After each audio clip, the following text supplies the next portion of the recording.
Bueno, en nombre de la Comisión de Formación Continua de la Escuela de Posgrado, en el ciclo de conferencias en tiempos de pandemia, vamos a proponerles hoy la conferencia ¿Cómo está la periodoncia clínica hoy?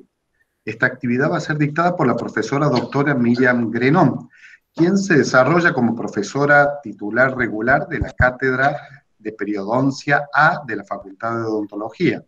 Ella es especialista en implantología oral de la Universidad Católica de Córdoba y también se desarrolla como docente universitaria con orientación en patología bucal en la Universidad Nacional de Córdoba. Tiene otras actividades, profesora adjunta de la Clínica Implantológica 4 en la carrera de especialista de implantología oral de la Universidad Católica de Córdoba, es docente estable en algunas de las carreras de especialización, en ortodoncia y ortopedia, en auditoría, y actúa también como docente invitada en la especialización de endodoncia. Ella es autora de vastos y coautora de muchos trabajos de investigación y muchas publicaciones científicas, y hoy tiene la atención de acompañarnos en esta actividad. Como les decía, esta conferencia es grabada y posteriormente va a ser colocada en el repositorio de clases virtuales de la Escuela de Posgrado y de la Universidad Nacional de Córdoba. Y insistimos en esto de que vamos a apagar micrófonos y cámaras para mejorar el tráfico de datos. A medida que vayan surgiendo preguntas, lo vamos a ir resolviendo mediante el chat del aula, podrán ir haciéndolas, yo las voy a ir compaginando para hacérselas al final de la conferencia, porque algunas a lo mejor se resuelven en el proceso, así no vamos cortando.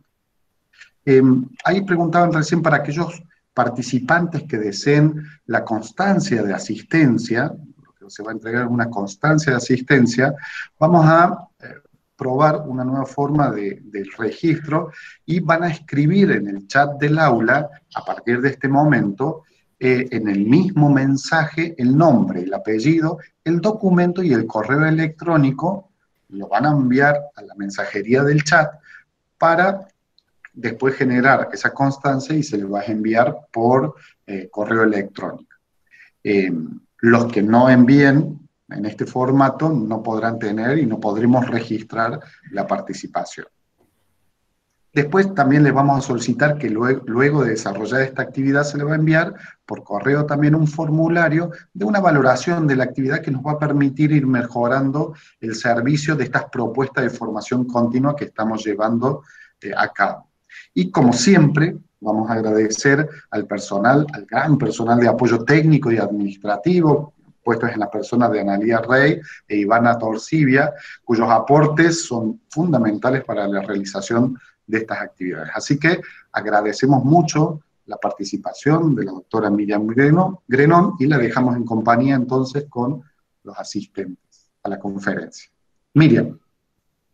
Bueno, buenos días a los que no saludé. Sé que están ahí, voy a hablar a una pantalla. Muchas gracias por la invitación, muchas gracias a todos los que están por detrás para que esto sea posible hoy. Bueno, voy a tratar de hacer un paneo de lo que hacemos en la periodoncia clínica hoy. Nosotros cuando Miriam, ¿puedo hacerte una sugerencia antes? Perdón. ¿Sí? ¿Ves que abajo dice ocultar? Hay un cuadrito, ponele ocultar, así no tapa nada de la diapositiva. Perfecto. Listo, perdón, gracias. Ahí está. Cuando entramos a la facultad, primero vemos las materias básicas y después pasamos a las clínicas, que son realmente las que nos gustan más, ¿no? Las que nos preparamos, pero nos preparamos para la patología, nos preparamos siempre para ver qué tiene el paciente. Hay un cambio grande en la periodoncia, en el enfoque clínico y el enfoque general, buscando la salud. Buscamos la salud ya desde la clasificación, que ahora me voy a referir, se hace hincapié en los tejidos cuando están sanos, en las bocas sanas, en la promoción de la salud. Hablamos de promoción de salud, no prevención de salud. Es promoción de salud, prevención de enfermedades. Entonces tenemos que buscar salud Y si no hay salud, lo diferente es la enfermedad. No hacer como hacíamos antes de buscar la enfermedad y si no está enfermo, está sano. Tratemos de enfocarnos en la salud, trabajemos para la salud. Estamos acostumbrados a abrir la boca del paciente, pero también tenemos que ver la persona en su integridad y tenemos que ver a la comunidad. Hacia eso se tiende en la periodoncia hoy. ¿Ven mi puntero?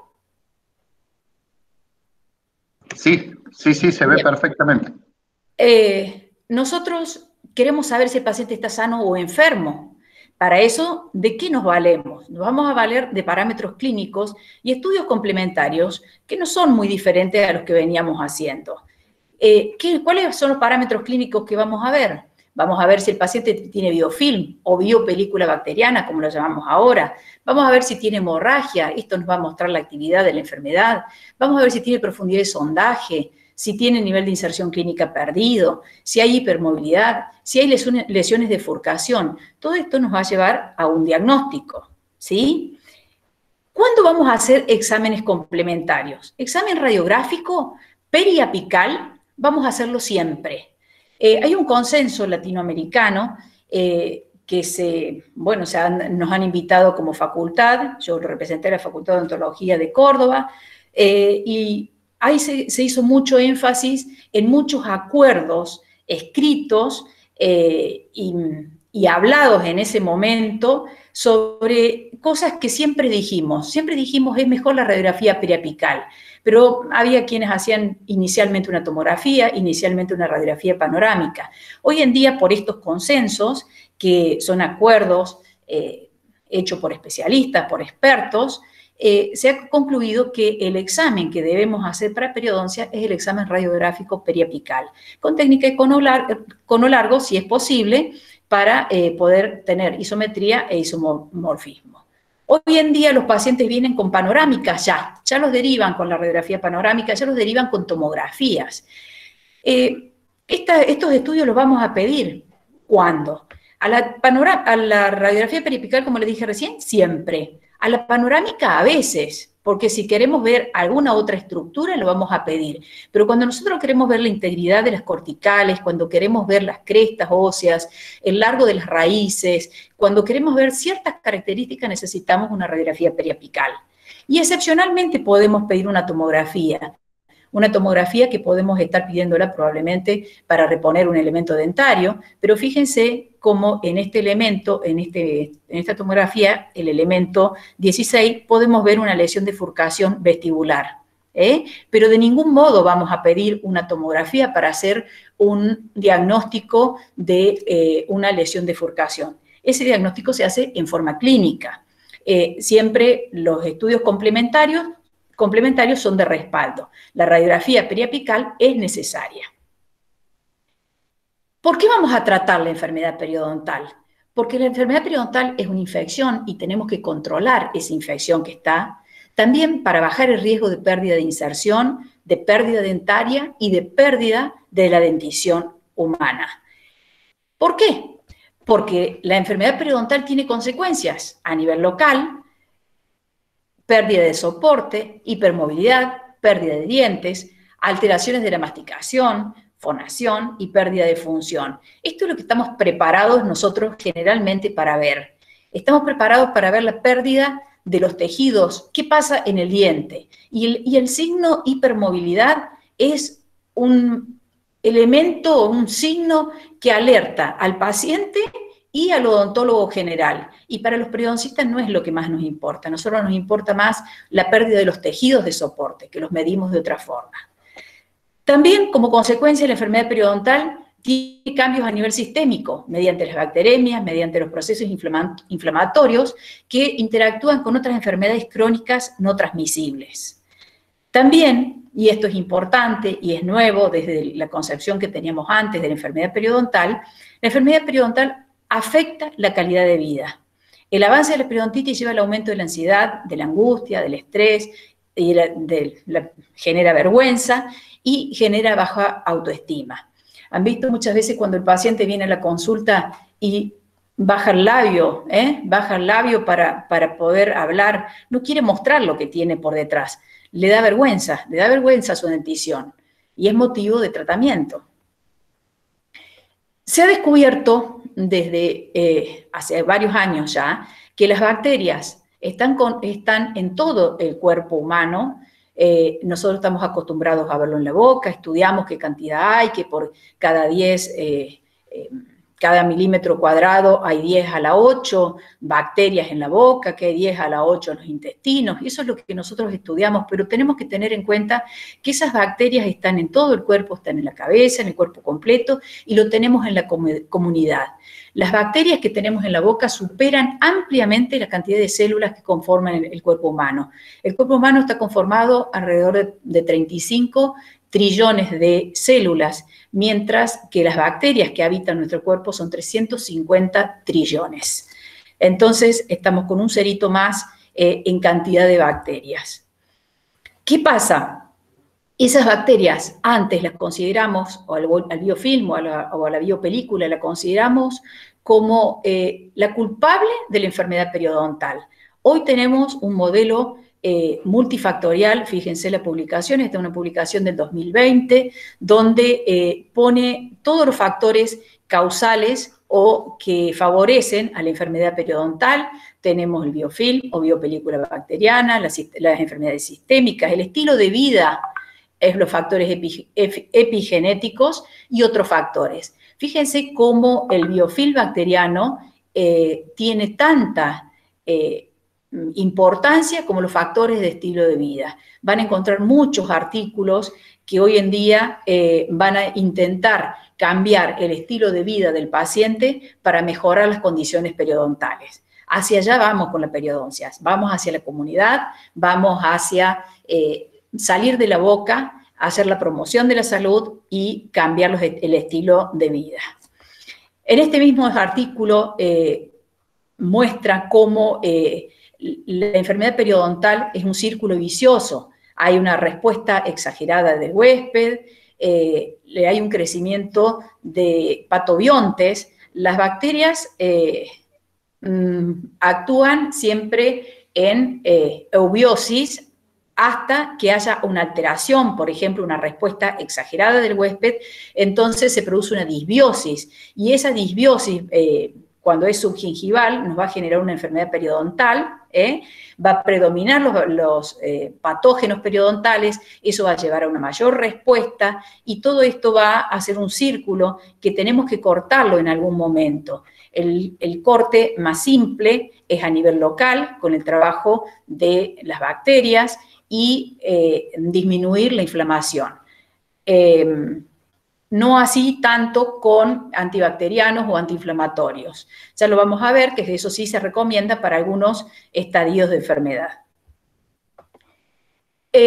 Un poquito explicado de otra forma, en este paradigma de la enfermedad, antes teníamos el de Corman, que era un poquito más simple, hoy en día tenemos este paradigma explicado por Chaple en 2015, donde podemos ver la salud clínica, la gingivitis y la periodontitis. ¿Cómo va cambiando? En general, los factores de riesgo están en menor presencia. Cuando es más sano, aumentan hacia la enfermedad. Lo mismo pasa con los factores de riesgo, la predisposición a la enfermedad, los factores epigenéticos que también actúan. Entonces, en el paciente sano vamos a tener una baja proporción de bacterias, o esas bacterias van a ser poco patógenas, entonces va a haber una reacción inflamatoria que va a ser controlada y la respuesta del huésped va a alcanzar para mantener esas bacterias en una simbiosis. Pero cuando esas bacterias se alteran, aumenta la inflamación. Esa inflamación, esa respuesta inflamatoria también actúa sobre las bacterias, sobre la biopelícula bacteriana, va a generar una disbiosis y esto va a llevar a una enfermedad un poco más importante, siempre que no se frene, por supuesto, a una enfermedad más importante, que ya hablamos de periodontitis, donde hay una disbiosis, el aumento bacteriano es más importante, hay una destrucción mayor de los tejidos mediados por mediadores inflamatorios, hay una alteración importante de la respuesta del huésped. Acá estamos hablando que el huésped tiene un 90%, entre un 80 y un 90% de responsabilidad en la destrucción de los tejidos, mientras que las bacterias tienen un 10 a un 20%. Consideraríamos las bacterias como las iniciadoras de la enfermedad. Son necesarias, pero el que va a destruir el tejido va a ser el periodonto, el huésped. No nos quedamos solamente en la boca, sino que sabemos que la enfermedad periodontal, que es una enfermedad crónica no transmisible, también está relacionada con otras enfermedades crónicas no transmisibles por medio de los factores de riesgo que tienen en común, por las respuestas biológicas, por los determinantes sociales, y todos son prevenibles. Eso tienen en común la enfermedad periodontal con las otras enfermedades crónicas no transmisibles. Nosotros vamos a recibir un paciente, o muchas veces recibimos un paciente en estas condiciones, el colega nos deriva y nos dice, mirá, voy a hacer tratamiento en sector posterior, voy a colocar implantes, quisiera que veas la parte periodontal, se cepilla bien, pero dale una miradita. Nosotros le damos una miradita con ojo de mirador de encías, vemos un poquito más allá de lo que se ve en la clínica. Esto puede ser mancha de tabaco, puede ser mancha, pero fíjense que acá perdemos el brillo, el elemento dentario está muy bien cepillado, pero para que se desarrolle la enfermedad periodontal, las bacterias que importan son las bacterias que están en relación con la encía. Fíjense acá como podemos ver por transparencia cálculo, acá podemos ver por transparencia cálculo, ya estamos viendo diastemas, esos diastemas pueden ser por la falta del sector posterior, pero también esos diastemas son porque el periodonto lo permite. El periodonto de soporte es el que cede y el que permite.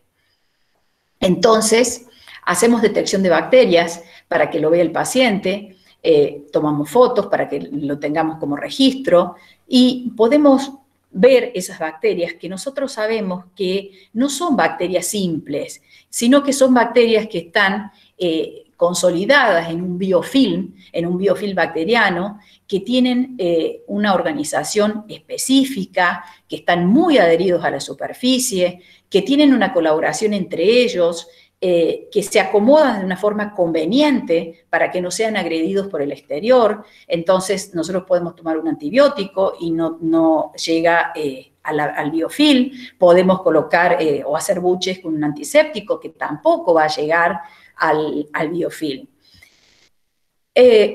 Entonces, cuando vemos a ese paciente, nosotros, ¿qué tenemos que hacer? Tenemos que categorizar esa patología. Entonces ahora les voy a presentar la nueva clasificación, para las que no los conocen. Esta es una clasificación realizada por consensos de la Academia Americana de Periodoncia y la Federación Europea de Periodoncia, por medio de consensos realizados en el 2017, y nosotros podemos ver las publicaciones a partir del 2018. Esta es una clasificación nueva para los que no la conocen o no han escuchado hablar todavía. Nos gustan mucho los periodoncistas porque tiene tomadas todas las características que le faltaban a la clasificación anterior. Anteriormente nosotros veíamos la clasificación de 1999, que era la clasificación de la Academia Americana de Periodoncia, donde tomaba fundamentalmente a las enfermedades por el avance, por la agresión de las bacterias, y tenía ciertas situaciones donde teníamos que encasillar al paciente y no podía salir de ese casillero a pesar del tratamiento. Entonces, esta es una clasificación más flexible, donde va a tener dos grandes categorías. Una donde va a haber las enfermedades y alteraciones periodontales, y otra las enfermedades y alteraciones periimplantares.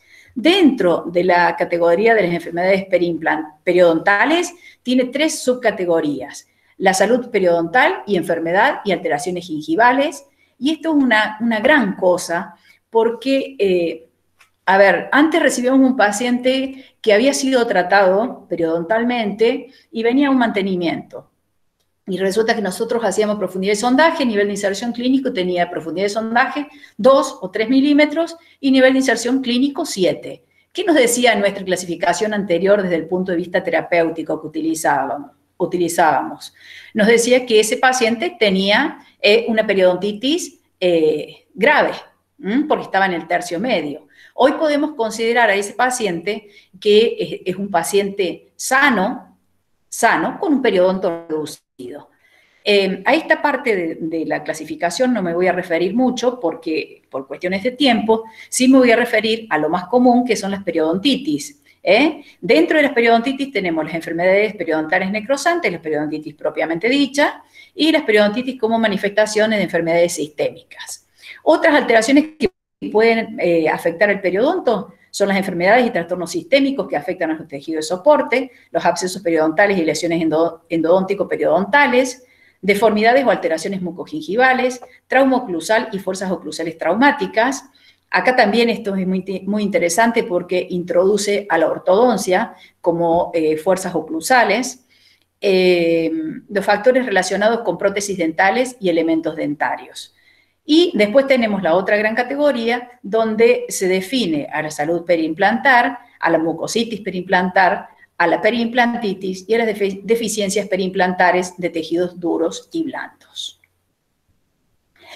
Las formas de periodontitis, como le dije recién, a lo que me voy a referir, tenemos 3 categorías de enfermedades periodontales necrotizantes, las periodontitis, que se clasifican por estadios y por grados. La extensión es una caracterización del estadio. Y después tenemos las periodontitis como manifestaciones de enfermedades sistémicas. Como les dije antes, la periodontitis es una enfermedad crónica no transmisible que se caracteriza por cursar con inflamación, que la regula el huésped, está asociada a una placa disbiótica, una biopelícula bacteriana es el nombre correcto, caracterizada por la destrucción progresiva del aparato de soporte de los dientes, y la periodontitis severa es la 6ª enfermedad crónica no transmisible que la padece el 11,2% de la población. Esto depende de los autores y depende de qué población se estudie. Podemos encontrar artículos hasta que hablan del 70% de la patología presente en la población, ¿no? ¿Y cómo vamos a hacer para diagnosticar a la periodontitis? Vamos a ver las características clínicas, vamos a ver sangrado, vamos a ver pérdida de inserción, vamos a ver presencia de bolsa periodontal y también vamos a ver pérdida ósea radiográfica. Estos son los datos que nos interesan para poder determinar si estamos frente a una periodontitis o no. Hay datos que, como les decía antes, que alarman mucho, como la hipermovilidad. Es un dato que nosotros lo tomamos, pero no es un dato determinante de la enfermedad, porque un paciente puede tener trauma oclusal, por ejemplo, puro, y tener mucha movilidad y no tener pérdida de inserción. No estamos frente a una periodontitis. O puede tener un cambio hormonal importante y puede tener hipermovilidad y no tiene periodontitis. ¿Qué pasa? Esas son las características clínicas, pero también tenemos características radiográficas y como les dije antes, tenemos que tomar radiografías de técnica de cono largo que enfrenten bien el elemento, que frontalicen el elemento que vamos a ver, que vamos a evaluar en cada radiografía. Tienen que ser radiografías claras, pero nosotros para determinar la patología necesitamos ver acá adentro. Para ver acá adentro, siempre nos vamos a valer de la sonda. A la enfermedad periodontal se los digo siempre a los alumnos, si ustedes han sido alumnos míos, me han escuchado hasta el cansancio de decirles que la enfermedad periodontal no se mira, la enfermedad periodontal se mide, porque podemos tener características como esta papila. Fíjense que es un paciente con encía rosadita, que la papila ocupa completamente el espacio y tiene ese defecto óseo. En el examen clínico, lo primero que hacemos es mirar, por supuesto, miramos las características. Acá es muy simple ver y saber que este paciente tiene enfermedad periodontal, porque vemos la pérdida ósea, vemos las raíces al descubierto, vemos restos de cálculo, vemos mucho biofilm. Vemos signos de inflamación, acá tenemos signos de inflamación, si bien es más bien fibroso, una parte un poquito más eritematosa, pero ya vemos signos de enfermedad periodontal. A veces no hay tantos signos de enfermedad periodontal, la placa bacteriana o el biofilm bacteriano no es tan evidente, necesitamos revelarlo para que el paciente lo pueda ver, pero nosotros siempre vamos a necesitar en nuestro examen la sonda periodontal. Es común y es muy triste para un docente escuchar que el paciente nos diga, es la primera vez que me hacen esto. ¿Qué cosa? Que me tocan las encías. Nunca lo sondearon. Mucha gente viene con un elemento en la mano, o sea que ya ha perdido un diente y todavía nunca ha tenido evaluación periodontal.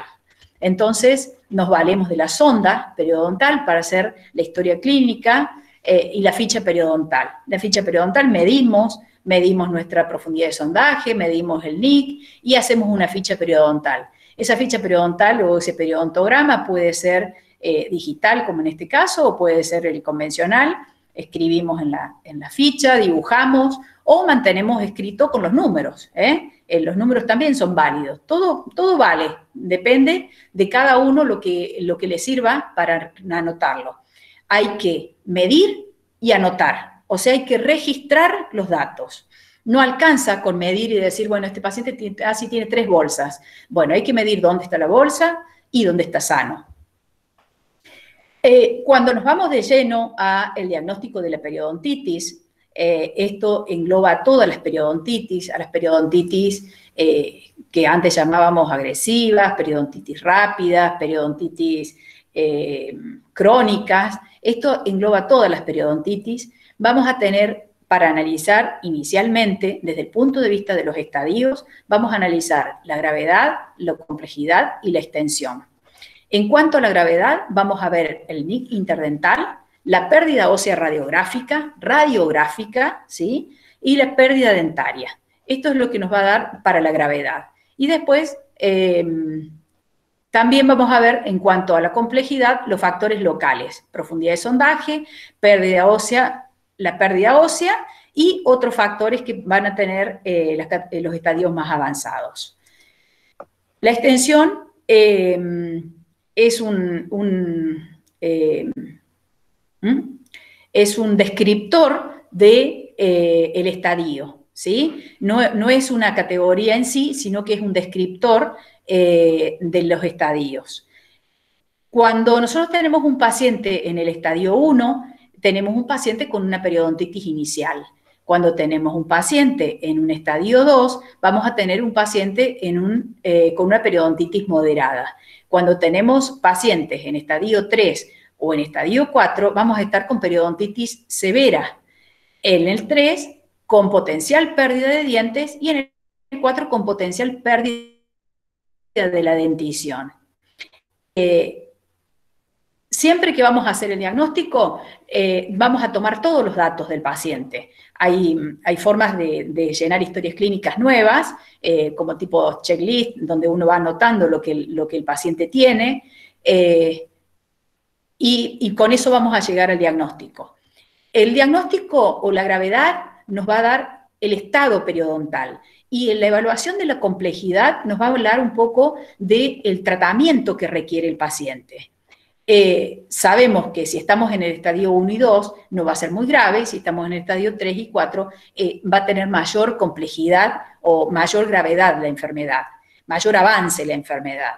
Cuando estamos en estadio 1 y 2 y hablamos de complejidad, la complejidad de la resolución va a ser mucho más simple que en un estadio 3 y 4. A eso lo vamos a desarrollar. Fíjense lo que hablábamos de gravedad. El nivel de inserción clínica en el estadio 1, siempre vamos a medir la zona de peor daño. O sea, nosotros vamos a registrar toda la boca, vamos a hacer la ficha periodontal convencional y después con esa ficha nos vamos a sentar y vamos a tratar de ver en qué casillero de esto está nuestro paciente. Si el peor que tiene de pérdida de inserción es 1 a 2 milímetros, vamos a pensar que está, desde el punto de vista del NIC, en el estadio 1. Si tiene 3 a 4, va a estar en el estadio 2. Si tiene igual a 5 o más milímetros, va a estar en el estadio 3 o en el estadio 4.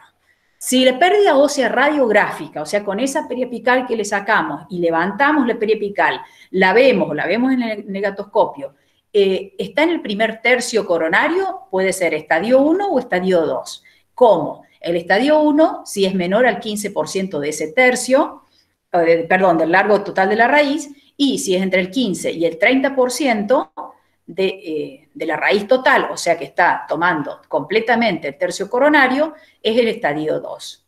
Si la extensión es al tercio medio o apical, puede estar en el estadio 3 o 4. Entonces, fíjense cómo el 3 y el 4 en este momento son iguales. Lo vamos a ir viendo a medida que avance el análisis de la enfermedad para ver en qué estadio está. Cuando vemos las pérdidas dentarias en el estadio 1 y 2, el paciente no ha perdido dientes por razones periodontales. Sí puede haber perdido dientes, hasta 4 dientes en el estadio 3 y puede haber perdido 5 o más dientes en el estadio 4. El NIC interdental, como les decía, ¿cómo evaluamos esa gravedad? Con la sonda periodontal. Entonces, vamos a medir el NIC, que si recuerdan, el NIC es el nivel de inserción clínico, y lo medimos desde el límite amelocementario hasta el fondo de la bolsa. Esta es la situación más simple para medir, en la que podemos ver la profundidad de sondaje y el nivel de inserción clínica. Con respecto a la gravedad, también vemos la pérdida ósea radiográfica. La vemos directamente en la radiografía. Entonces nosotros miramos y decimos, bueno, acá estamos en el primer tercio, es el estadio 1. Acá nos mantenemos en el primer tercio, un poquito más avanzado que acá, entonces estamos también en el estadio 1. Pero cuando la pérdida ósea es mayor, cuando ya estamos en el tercio medio, y ahí tenemos que ver vale el largo del diente, por eso es importante tomar radiografías periapicales para cerrar nuestro diagnóstico clínico, vemos que esa pérdida ósea supera o está en el tercio medio del elemento dentario, ya estamos en estadio 3 o 4. Pero como les decía, nosotros miramos al paciente, llega, miramos, ahora tomamos fotos de las sonrisas también, lo miramos y decimos, uy, sí, algo de enfermedad periodontal debe tener, pero no alcanza con mirar, No alcanza con mirar, porque nosotros a este paciente que tiene 19 años, tomamos una sonda, ingresamos en las bolsas y fíjense lo que tenemos. Acá estamos ingresando el mesial de este molar, 11 milímetros. En distal de este primer molar, del incisivo del 11, estamos entrando 11 milímetros. Y en mesial del 26 estamos entrando 10, 11 milímetros, 10, 10 y medio. Entonces, fíjense la importancia de que el ojo nuestro es esto, es la sonda periodontal. El ojo nuestro tiene que ser la prolongación de nuestra mano dentro del surco o dentro de la bolsa, o sea, la sonda periodontal. Fíjense si al mismo paciente le tomamos radiografías. Esta radiografía, este molar, podemos ver un defecto óseo angular importante. Acá estábamos entrando 11 milímetros. Radiográficamente parece menos. En el sector anterior, miren la pérdida ósea que tiene.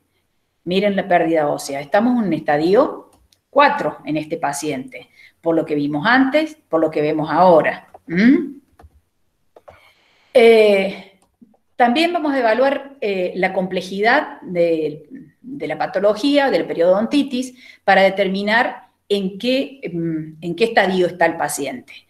Esos factores locales que vamos a ver van a ser la profundidad de sondaje, que en el estadio 1 va a ser igual o 4 milímetros o menos, en el estadio 2 va a ser 5 milímetros o menos, y cuando ya avanzamos al estadio 3 y el estadio 4, toma las características del 1 y el 2 para el 3, del 1, el 2 y el 3 para el estadio 4. Entonces, sacando el limpio, si los mareé, la profundidad de sondaje para el estadio 1 va a ser de 4 milímetros o menos, y la pérdida ósea mayormente va a ser horizontal. La profundidad de sondaje para el estadio 2 va a ser de 5 o de menos, y la pérdida ósea también va a ser en general horizontal. En el estadio 3 se va a presentar las características del estadio 2, además puede tener profundidad de sondaje mayor, puede tener pérdida ósea vertical mayor o igual a 3 milímetros, puede tener lesiones de furcación, 2 o 3, o puede tener todas estas características, una o todas las características. Eso ya lo hace estar en un estadio 3. Y para pasar al estadio 4, estamos hablando de una necesidad de rehabilitación más compleja, donde hay una disfunción masticatoria, donde puede haber trauma oclusal secundario, donde hay pérdida de elementos dentarios que nos deja como remanentes 20 o menos elementos. Cuando vemos la complejidad, en general vamos a ver las pérdidas dentarias y vamos a ver las características locales, la profundidad de sondaje, la pérdida ósea, las lesiones de furcaciones y la necesidad de rehabilitación compleja. Esto es lo que no teníamos en la otra clasificación. Fíjense cómo nos va llevando hasta ver cuál es el paciente que necesita de una rehabilitación más compleja. Cuando vemos la pérdida dentaria, en el estadio 1 y 2 no hay pérdida dentaria de origen periodontal. En el estadio 3 hay pérdida de dientes debido a periodontitis, pero esa cantidad de dientes perdidos es 4 o menos. Entonces, cuando tenemos una enfermedad periodontal inicial, sin pérdida de elementos dentarios, en este caso, por ejemplo, este paciente viene ya con elementos que se están perdiendo, y en este caso el paciente ya viene con estas características, con elementos dentarios perdidos, con intentos también de rehabilitación, y podemos ver que tiene pocos elementos dentarios. Entonces esto nos lleva, el estadio 4, nos lleva a una complejidad de tratamiento mayor. Con respecto a la profundidad de sondaje, cuando vamos a ver la complejidad, dijimos que en el estadio 1 la profundidad de sondaje es menor o igual a 4 milímetros, en el estadio 2 es de 5 milímetros o menos, y en el estadio 3 es de 6 o más, al igual que en el estadio 4. Recuerden que lo que tenemos que medir es la profundidad de sondaje y el nivel de inserción clínica. Podemos tener, siempre usamos este esquema porque es muy representativo, podemos tener la encía sobre la corona del elemento dentario. Esta es la situación más difícil para medir, en la que tenemos que medir la profundidad de sondaje y después tenemos que medir desde el límite melocementario hasta la cresta gingival y restar para saber cuánto es nuestra pérdida de inserción. Esta sería la pérdida de inserción. Profundidad de sondaje 6, esta medida desde la cresta hasta el límite melocementario son 3, entonces hacemos la resta, 6 menos 3, tenemos 3 de nivel de inserción clínico perdido. En este caso, el margen gingival coincide con el límite melocementario y es una de las situaciones más fáciles para medir, junto con la tercera situación, en la que vemos que la profundidad de sondaje coincide con el nivel de inserción clínica. Estas son nuestras medidas para categorizar a la periodontitis. Tenemos que saber hacerlas, tenemos que practicarlas. En este caso tenemos 9 milímetros de pérdida de inserción, el NIC sería de 9, va desde el fondo de la bolsa hasta el límite melocementario, y después tenemos que medir la profundidad de sondaje, que va desde la cresta marginal de la encía hasta el fondo de la bolsa. Entonces, tenemos 9 de NIC menos 6 de profundidad de sondaje, perdón, 6 menos 9, vamos a tener 6 de profundidad de sondaje y 9 de NIC. En este caso lo vemos a los dos, no tenemos que restar nada. Los vemos directamente a los dos. Esta es la situación donde restamos, ¿sí? Con respecto a la complejidad, también vamos a ver la pérdida ósea. La pérdida ósea dijimos que en el estadio 1 y en el estadio 2 son mayormente horizontales. Cuando tenemos una pérdida ósea vertical menor a 3 milímetros, acá está mal, perdón, acá es menor, A 3 milímetros estamos en un estadio de estadio 3. Y al estadio 4 vamos a tener una pérdida ósea mayor de 3 milímetros. Fíjense cómo en un espacio interdentario está para el elemento 16 es una pérdida ósea vertical y para este elemento dentario es una pérdida ósea horizontal. Es horizontal con un NIC bastante importante. Este esquema también es un esquema muy utilizado de un atlas de Goldman y Cohen. Esta es la clasificación, perdón, el atlas es el que utilizamos siempre porque son muy esquemáticos y muy fáciles de explicar. Siempre los defectos óseos los vamos a mirar, los vamos a medir de acuerdo, los vamos a nombrar de acuerdo a las paredes que quedan. En este caso tenemos un defecto óseo de 3 paredes. Tenemos 1, 2, 3 paredes. Son las paredes que quedan. Y estas son las características de los defectos óseos con mejor pronóstico. Este defecto óseo, no importa que sea profundo, lo importante es que tiene contención y tiene muy buena posibilidad de regeneración completa. En este caso tenemos 2 paredes, tenemos una pared vestibular, una pared lingual, una pared vestibular, o podríamos tener, por ejemplo, una pared lingual y una pared proximal, distal en este caso, o bien una pared vestibular y una pared distal, si viniera por aquí. O sea, se pueden combinar de diferentes formas. Y es común que en el fondo de la bolsa tengamos de 3 paredes, que después continúe de 2 paredes y que termine siendo de una pared. De una pared es cuando tenemos una sola pared restante. Todo lo demás es pérdida ósea, ha perdido el volumen, ha perdido la tercera dimensión. Y este caso es el caso de menor pronóstico o de peor pronóstico en la regeneración. Es cuando más elementos tenemos que utilizar para la regeneración. También puede haber una pérdida ósea circunferencial alrededor del elemento dentario. Esto está más asociado a trauma oclusal. Con respecto a las lesiones de furcación, podemos tener en el estadio 1 y 2 una furcación grado 1, va a depender de dónde está la división de las raíces y si el elemento dentario tiene un espolón, por ejemplo, de esmalte que se introduce entre las raíces, va a favorecer a tener una lesión de furcación incipiente.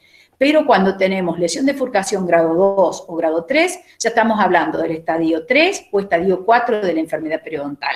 De nuevo, el gráfico del atlas, fíjense, a veces medimos y entramos sobre la raíz del elemento dentario. Esto es una falsa furcación, o sea, no es furcación, está mal diagnosticado. ¿Por qué? Porque la furcación es el avance de la enfermedad periodontal en la división de las raíces. Entonces, para tener una lesión de furcación tenemos que buscar entre las raíces. En este caso tenemos dibujado un molar inferior y en esta figura estamos ingresando 1/3 del elemento dentario o 3 milímetros y a esto lo clasificamos como furcación grado 1. Si entramos 2/3 lo clasificamos como furcación grado 2 y si pasamos de lado a lado es la clasificación de furcación grado 3. Me explayo mucho en esto porque sé que hay muchos alumnos que se iban a inscribir y están repasando el periodoncia, han cursado y otros están cursando, así que para quienes ya lo saben, es un repaso nada más. Con respecto al estadio 4, que es el estadio más complejo, estamos hablando de una periodontitis severa con potencial pérdida de la dentición. La 3 era con pérdida de elementos dentarios, o sea, teníamos en riesgo elementos individualmente, pero acá tenemos riesgo de que se pierda la dentición. ¿Cuáles son las características que va a tener? Un nivel de inserción clínica igual o mayor a 5, pérdida ósea radiográfica que se extiende al tercio medio de la raíz apical, y con respecto a la complejidad va a tener todo lo que tiene el estadio 3, más una necesidad de rehabilitación compleja debido a la disfunción masticatoria, trauma oclusal secundario, con una hipermovilidad igual o mayor a 2, defectos óseos severos de reborde, colapsos oclusales y menos de 10 elementos, 10 en cada maxilar. Entonces llegamos a este momento donde podemos decir que tenemos claro que la periodontitis la vemos por estadios y la vamos a evaluar según la severidad y según la complejidad del tratamiento y le vamos a dar categorías, el estadio 1, 2, 3 y 4. Pero a su vez vamos a ver la extensión y vamos a ver los grados que tiene. La extensión puede ser localizada, generalizada o tener una localización molar incisivo. Esto es lo que llamábamos antes la periodontitis localizada. Localizada, periodontitis agresiva localizada. Con respecto a los grados, nos va a dar la evidencia o riesgo de progresión de la enfermedad y una respuesta anticipada al tratamiento. Todas estas clasificaciones que nos gustan tanto a los periodoncistas tienen mucho que ver con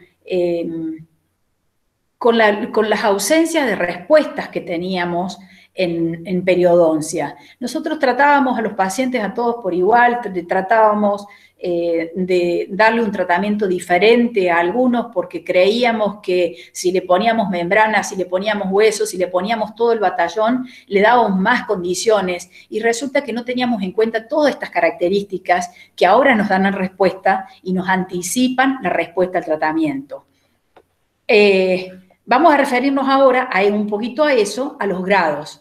El grado A tiene un índice de progreso lento, el grado B tiene un índice de progreso moderado y el índice C tiene un índice de progreso rápido.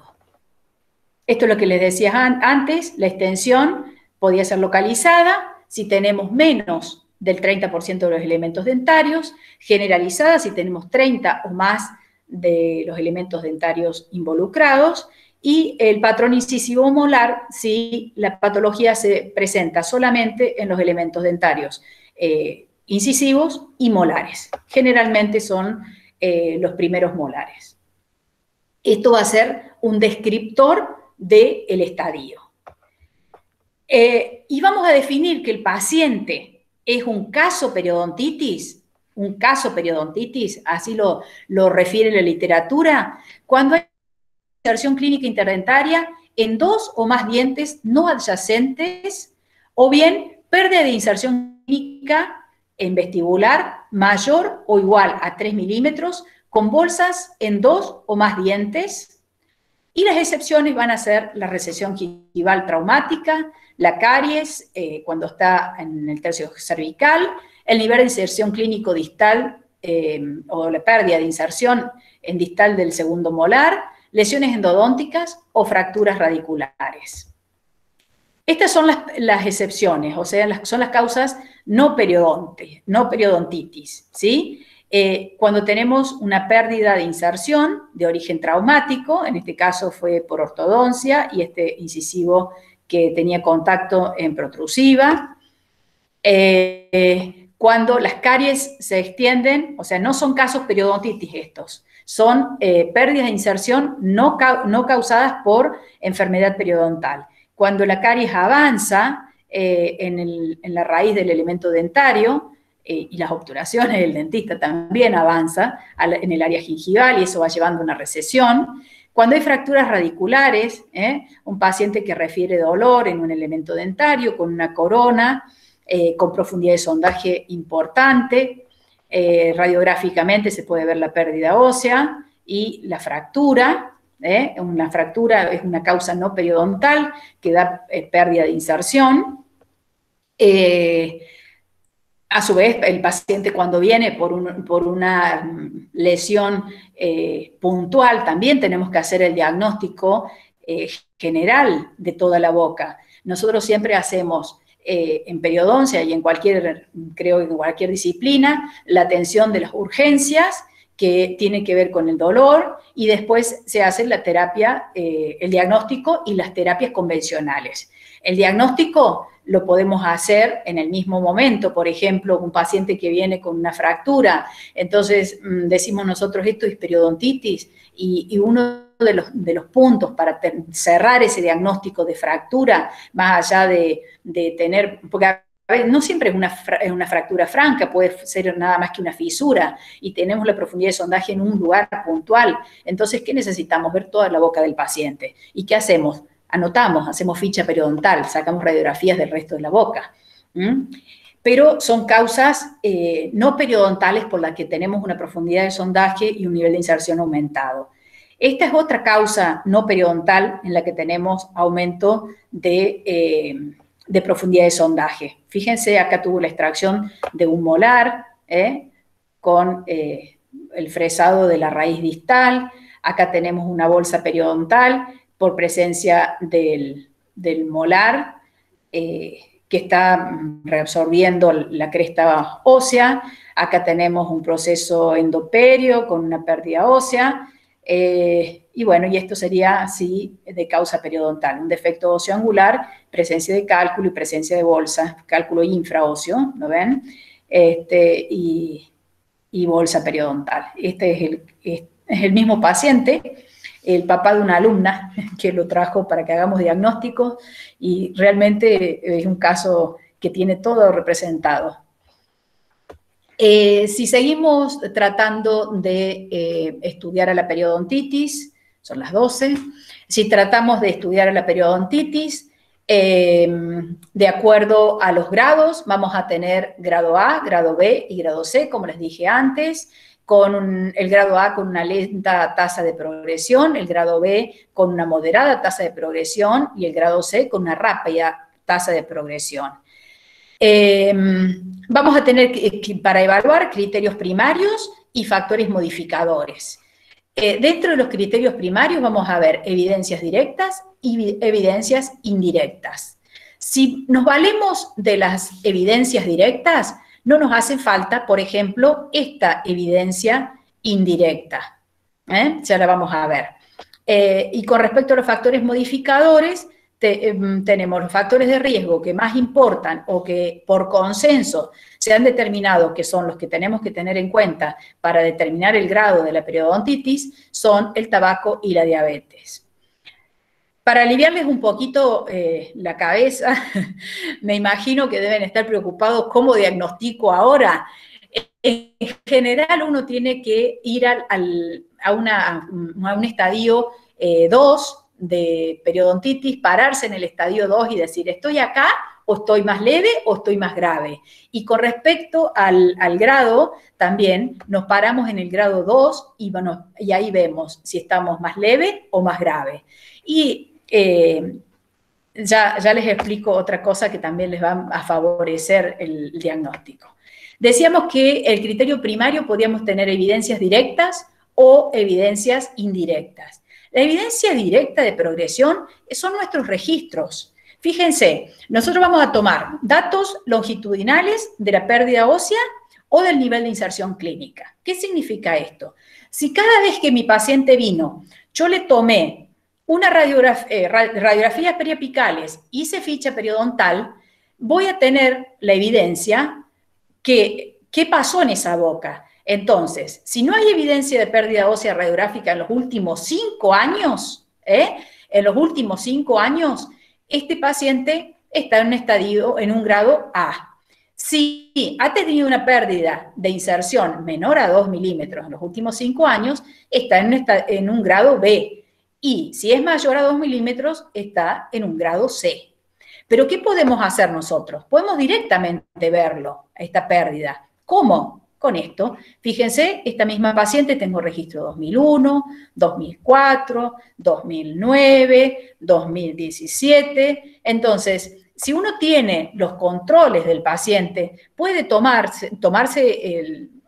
la regla y medir el largo de la raíz, medir la pérdida y decir, bueno, acá perdí tantos milímetros. Este paciente sigue manteniendo bolsas puntuales, sigue manteniendo los defectos, perdió o no perdió, lo podemos controlar. Si no tenemos ese registro estricto de nuestro paciente anotado y las radiografías no las hemos conservado o no las hemos sacado, tenemos que irnos a una evidencia indirecta de progresión. Esa evidencia indirecta la hacemos en el momento. ¿Cómo la hacemos? se toma la pérdida ósea radiográfica y se divide por la edad. Y el número que nos va a dar puede ser menor a 0,25, es grado A, entre 0,25 y 1 es grado B, y el grado C es mayor a 1. ¿Cómo lo vamos a hacer? Tomamos la radiografía y en el elemento que tenga peor pronóstico, peor profundidad de sondaje, peor pérdida ósea, es el elemento que vamos a hacer el diagnóstico. Para categorizar al paciente siempre tomamos el elemento peor de los que van a quedar, no del elemento que está perdido. Entonces, en este elemento dentario vamos a medir el largo de la raíz, desde el límite amelocementario hasta el ápice. En este caso tenemos 12 milímetros de largo radicular. Después, ¿qué medimos? El hueso que tenemos. Entonces medimos desde la cresta ósea hasta el ápice, hasta la misma altura que hemos tomado el largo radicular. Ahí tenemos 7 milímetros de cresta ósea. Entonces hacemos 12 menos 7, nos da 5 de pérdida ósea. Nosotros, ¿qué tenemos que ver acá? La pérdida ósea sobre la edad. Entonces, hacemos una regla de 3. 12 es el 100%, 5, que es la pérdida, equivale a 41,6% de pérdida ósea. ¿Sí? Esa es la pérdida ósea que tiene el paciente. A esa pérdida ósea la hacemos sobre la edad del paciente. Entonces, ese 41,6, que lo tenemos acá, lo dividimos por 85 años y nos da 0,48. Entonces, esta es la pérdida ósea radiográfica. Lo dividimos por la edad del paciente y nos va a dar un número. Ese número nos va a establecer en qué grado está. En este caso, 0,48. ¿Ven? Tiene grado B. Está acá. ¿Qué pasa si ese paciente con este elemento dentario, con 41,6% de pérdida ósea, tiene 39 años? Tiene 39 años, entonces hacemos 41,6 dividido 39, nos va a dar 0,84. También va a estar en el grado B, porque está contemplado en este valor. Entonces, estamos en el grado B. Pero, ¿qué pasa si ese paciente con el 41,6% de pérdida ósea tiene 20 años y vamos a tener un 2,08 de relación pérdida ósea-edad? Entonces, este paciente está en un grado C. Entonces, ¿qué nos está hablando? De un avance rápido de la enfermedad. Es un paciente joven con avance rápido.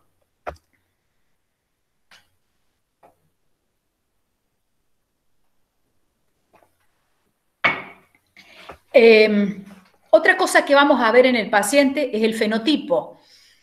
Una cosa que siempre decíamos nosotros, de los periodoncistas, este paciente está lleno de bacterias, no tiene nada. Y este otro paciente, miren, se cepilla, se lustra los dientes y tiene enfermedad periodontal. ¿Qué tiene que ver esto? Tiene que ver con el fenotipo del paciente, con las características, con la herencia. Entonces, un paciente con grandes depósitos y bajos niveles de destrucción va a ser un grado A. Cuando la destrucción es proporcional al biofilm presente o a la biopelícula presente, va a ser un grado B. Y si la destrucción supera a las expectativas de los depósitos, la de la biopelícula, es decir, tenemos un paciente que puede tener un patrón clínico que sugiere periodos de progresión muy rápidos, o patología de aparición temprana, o baja respuesta a tratamiento, vamos a estar en un grado C. Como les decía recién, el paciente de 20 años que tiene una pérdida del 41,6% del hueso. Seguimos. Y el último punto que vamos a ver son los factores modificadores. Con respecto al tabaco, acá tenía los valores normales de la glucemia, ahí ya los vamos a volver a repasar. Fíjense, los factores de riesgo tenemos el tabaco, el grado A no fuma, el grado B es fumador menos de 10 cigarrillos por día y el grado C mayor a 10 cigarrillos por día. Esto es lo que yo les decía cuando queremos saber el grado del paciente. Sin hacer todo lo que vimos antes, ustedes pueden preguntarle al paciente cuánto fuma. Si le dicen más de 10 cigarrillos por día, listo. El paciente ya saben que está en un grado C. Todos los demás datos lo tienen en la ficha periodontal. No hace falta que lo vengan y lo revisen individualmente. El paciente ya está en un grado C. Desde el punto de vista terapéutico, es un paciente que tiene una tasa de progresión diferente.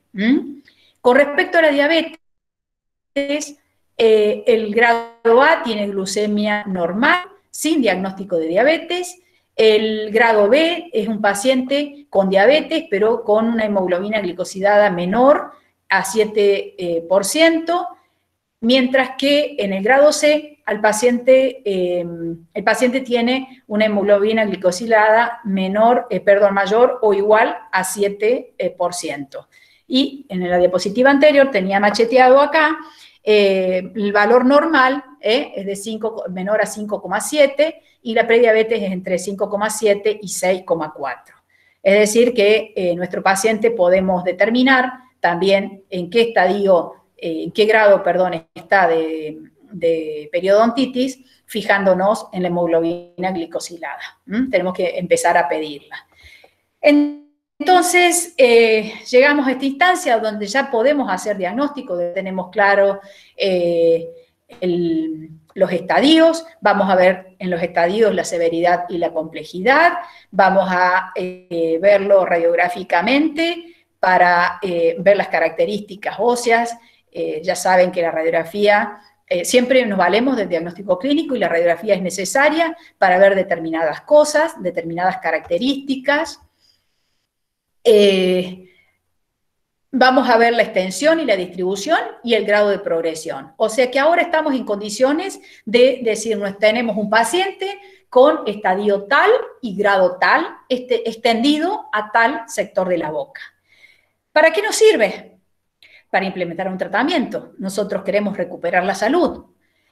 ¿Cómo vamos a hacer para recuperar esa salud? Fíjense, este es un artículo muy reciente, publicado en julio de 2020, donde habla de las diferentes características que tenemos que tomar para hacer el plan de tratamiento de nuestros pacientes. Y bueno, no hay grandes cosas, no hay grandes cambios, ¿sí? La concepción de cómo lo vemos al paciente y cómo lo vamos a abordar al paciente. Desde la motivación, nuestro paciente ingresa al consultorio y ya desde el diagnóstico, desde que viene a ver un especialista, ya está viendo que esto es diferente. Pero necesitamos explicárselo mediante la motivación, la instrucción en las técnicas de higiene, y dentro de la T1 vamos a también hacer remoción de cálculo, raspaje y alisado radicular, eliminación de factores retentivos de biopelícula bacteriana, extracción de elementos con mal pronóstico. Todo esto lo vamos a hacer en la terapia básica o la fase 1, o como ahora lo vamos a empezar a llamar pasos. ¿Por qué lo vamos a empezar a llamar pasos? Porque uno le sigue al otro. Indefectiblemente son pasos. Hay pacientes que no van a hacer todos los pasos, pero el paciente inicialmente comienza y va haciendo estos pasos.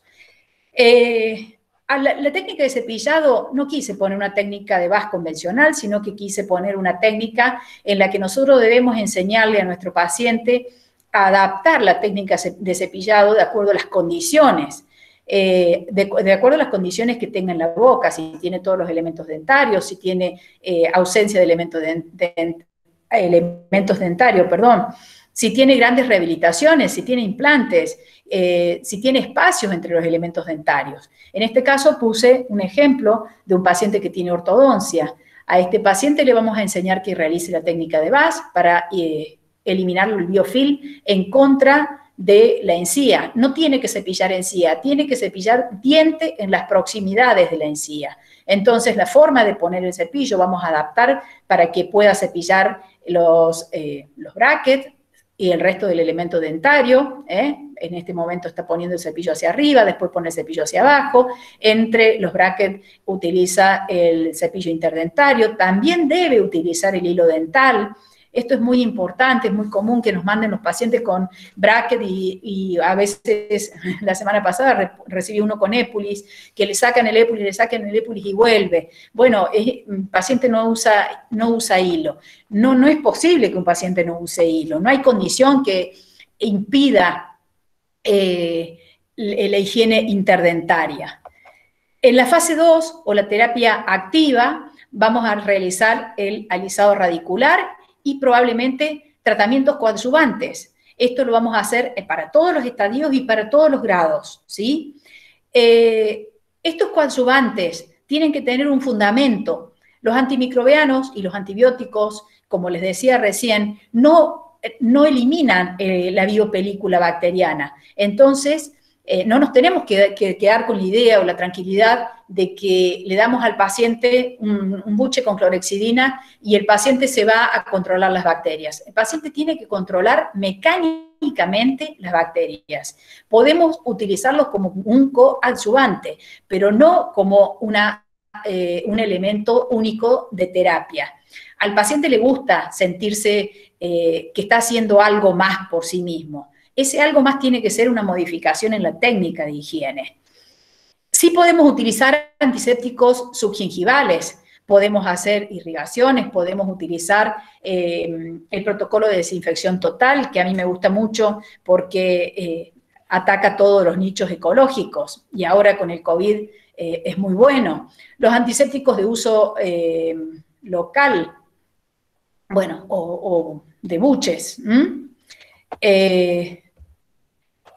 En la fase 2 o terapia activa no nos vamos a salvar de raspar, siempre vamos a raspar, siempre buscamos eliminar el contenido de la bolsa y los elementos, las sustancias que están adheridas sobre la superficie del elemento dentario, tanto depósitos duros, depósitos blandos, el biofilm, que requiere ser eliminado, así como nosotros le decimos al paciente, vos no te podés hacer un buchecito acá abajo y sacarte las bacterias, nosotros tampoco podemos irrigar y sacar las bacterias que están pegadas sobre la superficie del diente. Es imperioso que raspemos la superficie del diente y alicemos. Siempre este raspaje y este alisado radicular se debe hacer infragingival, no en las raíces, en la parte que nosotros vemos. Por ejemplo, en este lugar, acá hay que hacer cepillado con brocha, y lo que se raspa y alisa es infragingival, porque si no vamos a generar sensibilidad.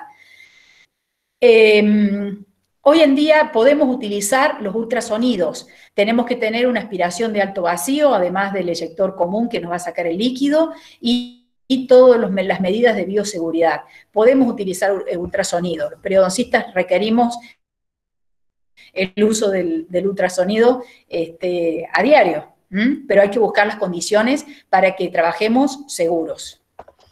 La fase 3 o la fase quirúrgica son de los estadios 3 y el estadio 4. ¿Qué lleva la fase quirúrgica? Procedimientos quirúrgicos con fines curativos o procedimientos quirúrgicos regenerativos y resectivos. Lo curativo no siempre es regenerativo, a veces puede ser resectivo.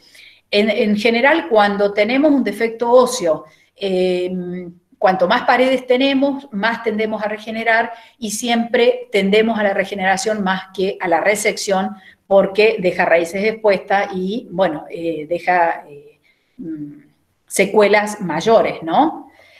Vamos a ver esta paciente que después de la terapia básica nos encontramos con que en distal de este canino tiene una bolsa profunda, levantamos un colgajo y vemos un defecto óseo de 1, 2, 3 paredes, las de mejor pronóstico, el defecto óseo tiene 4 milímetros de profundidad. Ahí también estamos midiendo el defecto óseo en este elemento dentario, que es un poquito más grande, más ancho, más plano. Esto es peor pronóstico. En este caso, lo que tienen puesto acá es hueso autólogo que se toma puede ser un cincel de Rhodes o cualquier elemento para tomar hueso autólogo. Se coloca en el defecto óseo, podemos sobreobturar. Fíjense que este paciente, como les mostré en la foto inicial, miren las características con las que llega a la cirugía. Acá nosotros podemos sospechar de un defecto óseo. Fíjense cómo está deprimido, hay un cambio de coloración, la encía no se alcanza a pegar al elemento dentario, ven la diferencia con esto. Acá el elemento dentario, la encía está más adosada, tiene mejor terminación que en este sector. Pero tenemos que llegar a la cirugía en estas condiciones. No podemos llegar con inflamación, tenemos que llegar con el mínimo de supuración, con el mínimo de sangrado. ¿Por qué? Porque cuando vamos a hacer este tipo de cirugías y vamos a utilizar el hueso autólogo para el relleno, necesitamos un periósteo intacto, un periósteo con el mínimo de inflamación, para que cubra y ya sirva como una membrana natural. Ahí estamos con el colgajo suturado. Fíjense a los 5 meses la profundidad de sondaje. Miren en la radiografía inicial el defecto óseo angular del canino, el defecto óseo del premolar del 35. Ahí hay cálculo, esto es lo inicial. Fíjense a los 40 días. El hueso autólogo no se ve gran cosa, tiene poca densidad. Fíjense a los 9 meses cómo este defecto óseo se llena y este defecto óseo se llena. ¿Vamos a lograr la restitución ad integrum después de un colgajo periodontal y un relleno con injerto óseo? No. No lo vamos a lograr con ninguno de los materiales que tenemos a nuestro alcance. Fíjense que esta radiografía es una radiografía donde tenemos ganancia de hueso y muchas veces vemos en la literatura que se utilizan elementos mucho más sofisticados y logran algo parecido. ¿Qué les quiero decir con esto? Que con lo que tenemos a nuestro alcance podemos hacer una terapia quirúrgica satisfactoria. 2:15. Bueno, les voy a mostrar este caso en el que utilicé un kit que viene para periodoncia. Fíjense las iniciales, la inflamación, el paciente tiene encías rosaditas, no parece que tuviera gran enfermedad periodontal. Después de la terapia básica, mejoramos las características del tejido. Esto es lo que necesitamos para llegar a la cirugía. Mantiene bolsas, ¿sí? La terapia básica no es la terapia única que debemos hacer los periodoncistas. Para decir que somos periodoncistas y valernos de ese título, tenemos que hacer cirugías regenerativas y tenemos que hacer cirugías mucogingivales. Para llegar a la cirugía regenerativa, tenemos que llegar en estas condiciones. No podemos saltear pasos. Cada paso va logrando algo. Ese algo puede ser algo físico en el paciente, pero también le vamos cambiando la cabeza al paciente. Nosotros tenemos que ir ganando el paciente desde el primer día, desde el día que llegó, desde nuestra primera explicación de lo que es la enfermedad periodontal, la motivación, la técnica de higiene. Todos los pasos tenemos que ir utilizándolos para que el paciente trabaje para nosotros, para que trabaje para la salud y para que se vaya convencido de que se quiere curar. Porque además tiene que llegar a la casa y hacer todos los días un montón de cosas que le pedimos y para eso tiene que estar convencido. Fíjense que esta encía tan rosadita, como les mostraba después de la terapia básica, es el defecto óseo que les mostré al comienzo. Un defecto óseo de 2 paredes, tenemos la pared vestibular y la pared palatina. Miren qué profundo el defecto. Si vemos por extensión, este defecto tiene 6 milímetros y de ancho tiene 7 milímetros. Entonces, acá lo que utilicé es un kit que viene especialmente preparado con una esponjita de colágeno que la podemos cortar, la colocamos en el defecto óseo y por encima va la membrana. Miren cómo queda, la membrana hay que recortarla, hay que darle la forma para el espacio proximal, cubrimos completamente el colágeno, el colgajo, por supuesto, que para llegar a esta instancia de la regeneración, me estoy salteando los pasos que creo que ustedes lo conocen. Levantamos el colgajo, eliminamos el tejido de granulación, raspamos la superficie del elemento dentario, podemos hacer alguna preparación antimicrobiana sobre la superficie o no, y después pensamos en la regeneración del defecto óseo. Acá estamos regenerando, me quiero apurar por la hora. Fíjense en la regeneración del otro lado. Este es el otro lado del mismo paciente. Miren la profundidad de sondaje. Fíjense el defecto óseo que tiene. Es un defecto óseo más superficial, pero igual de ancho. También el mismo procedimiento. Las suturas a los 15 días, este era un paciente del interior, 15, 20 días. Fíjense un control a los 5 meses. Fíjense, un control a los 2 años y medio, a los 5 meses tenemos 3 milímetros 4 de profundidad de sondaje, a los 2 años y medio tenemos 6 milímetros, hay inflamación, hay sangrado, es un paciente que viene muy esporádicamente, a los 9 meses, me quedó en el medio este control, fíjense como a los 9 meses estábamos con la encía en condiciones. Miren del otro lado, a los 2 años y medio, ¿qué pasó? Tiene profundidad de sondaje de nuevo, y tiene supuración. Entonces, el paciente periodontal es un paciente que tratamos los sitios, inicialmente teníamos este defecto, inicialmente teníamos esa pérdida, que esta era la menos grave, y después a los 2 años y medio vino con mayor pérdida. Uy, me comí la radiografía final. Bueno, capaz que aparezca después. También podemos utilizar otro tipo de membranas que tengan un poco más de cuerpo, membranas más rígidas, con hueso de banco, puede ser hueso bovino.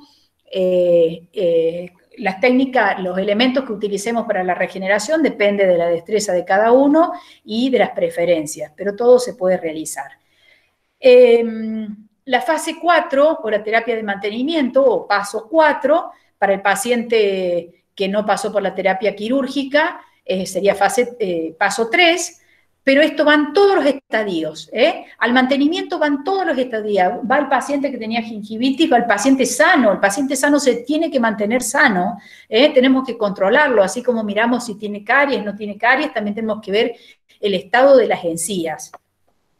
¿Y qué vamos a hacer con el paciente? Lo vamos a citar a intervalos, que va a depender del número de las bolsas residuales, de la profundidad de sondaje, de la higiene que mantenga, que esa higiene tiene que ser buena, si no tiene que hacer periodos más cortos, si es un paciente que no baja el 20% de biopelícula en la boca, tiene que venir cada 3 meses, de acuerdo a los sitios de hemorragia al sondaje. A veces al paciente le hemos hecho la terapia básica, la repetimos y no logramos que controle la hemorragia porque se cepilla bien 10 días mal. Entonces, un paciente que tiene sitio con hemorragia lo vamos a citar más frecuente.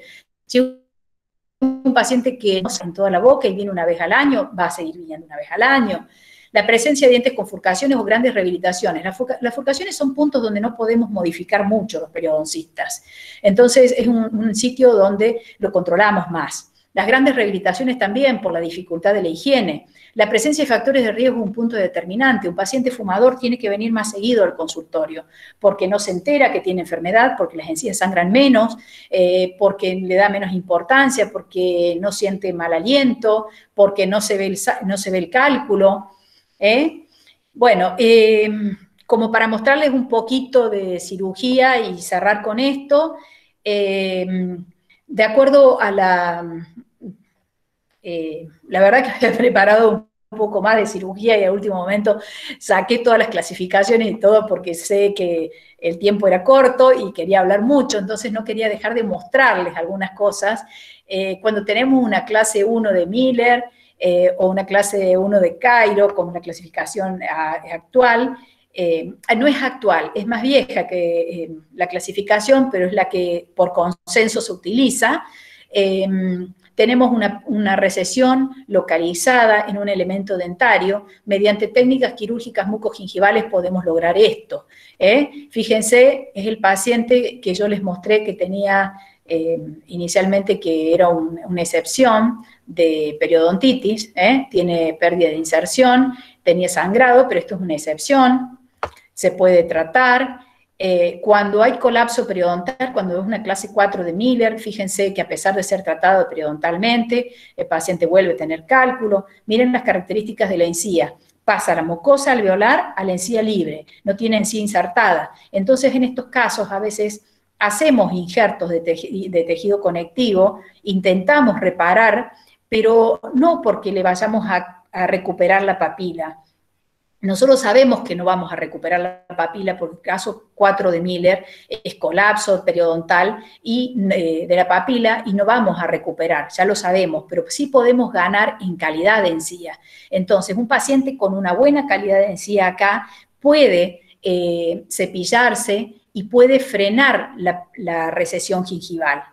Fíjense acá, después de la terapia básica, cómo mejoran las condiciones, y después de hacer el injerto, perdón, esto ya es con el injerto, fíjense, con el injerto nosotros hacemos la maniobra de el rollito para ver hasta dónde tiene encía insertada, y todo esto es encía insertada, a diferencia de esta que fue previa a la cirugía, donde no tenemos nada de encía insertada. ¿Gana algo el paciente haciendo este injerto? Sí, limita la pérdida, cambia el fenotipo. También podemos hacer recuperación de papilas en determinados casos, no en cualquier caso. Fíjense este caso en que se hizo la regeneración de la papila, es una técnica desarrollada por el doctor Carranza y el doctor Sogbi, una especie de tunelización de la papila donde se hace espesor total, 2 incisiones verticales, se decola todo por dentro, o sea, se tuneliza la papila, se hace una incisión a nivel palatino, a unos 5 milímetros del borde de la encía, se toma el injerto, conectivo de paladar, se lleva con puntos pasante por debajo de la papila, se sutura la zona de toma del injerto, las incisiones que se hicieron, y lo que se estaría haciendo es poniendo como en silla de montar entre la cresta ósea y la papila el injerto para lograr mayor volumen. Otra cosa que estamos haciendo en periodoncia es en estos casos donde ustedes ya tienen que estar escuchando a nivel de rehabilitaciones, los pacientes que vienen con estas características, vienen con elementos dentarios, con muchas recesiones, y vienen pidiendo estética. Resulta que lo que piden es que le cambiemos las coronas. Entonces, un clínico atinado le va a decir, no, esto primero hay que ver la parte periodontal. Entonces, ¿qué le proponemos nosotros periodontalmente? Uy, me parece que tengo, oh, no, la saqué, perdón. ¿Qué le proponemos? Técnicas de tunelización, técnicas donde podemos, bueno, por supuesto que hacemos primero la terapia básica, después eliminamos todos los composites que están en el límite amerocementario, y colocamos un injerto por debajo, hacemos puntos de tracción, uniendo los elementos dentarios con un composite, esos puntos de tracción que nos van a sostener el tejido hacia coronario, y lo que podemos lograr es esto. Ahí hubo una pequeña recesión, no fue óptimo inicialmente, después tuvo un pequeño crecimiento. Lo que logramos es esto. Entonces, esta paciente que tenía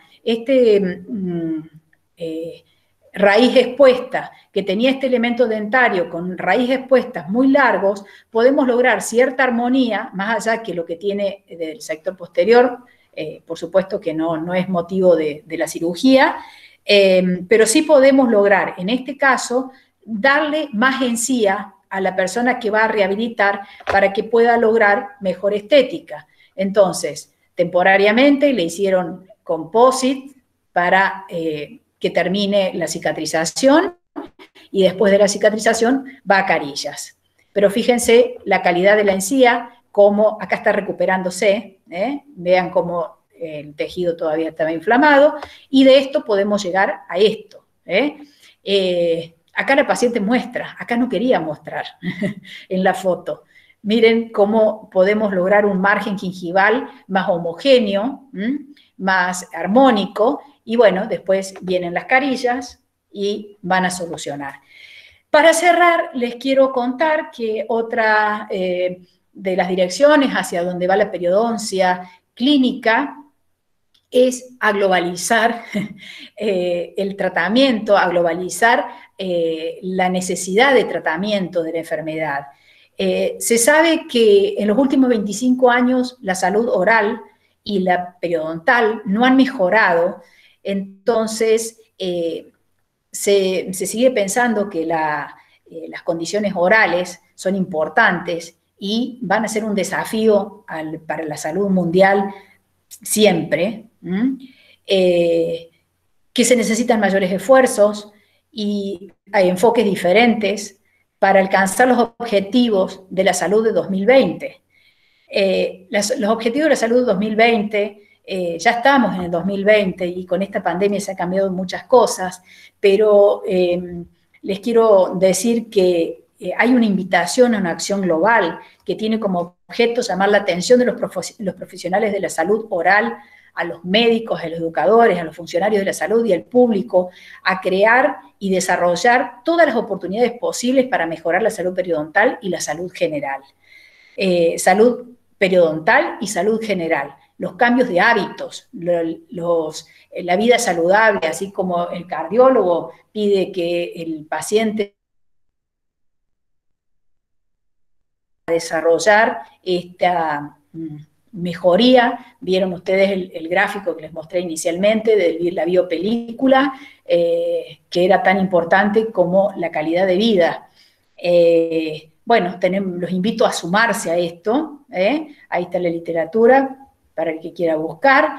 ¿Y cómo hacemos desde la clínica o desde nuestro lugarcito? Medir a todos los pacientes. Y me van a decir, ¿vamos a hacer ficha periodontal a todos? No, podemos hacer un examen periodontal básico. El examen periodontal básico se toman 6 numeritos, 6 numeritos para determinar si este paciente necesita o no necesita de tratamientos y de cuidados más importantes. No hacemos periodoncia, lo derivamos. No hacemos periodoncia, le decimos al paciente, búsquese dónde tratarse, pero yo no hago esto, así como yo le puedo decir a un paciente, yo no le hago carillas, yo le recupero la encía, busque quien le haga las carillas, los invito a ustedes que también lo hagan.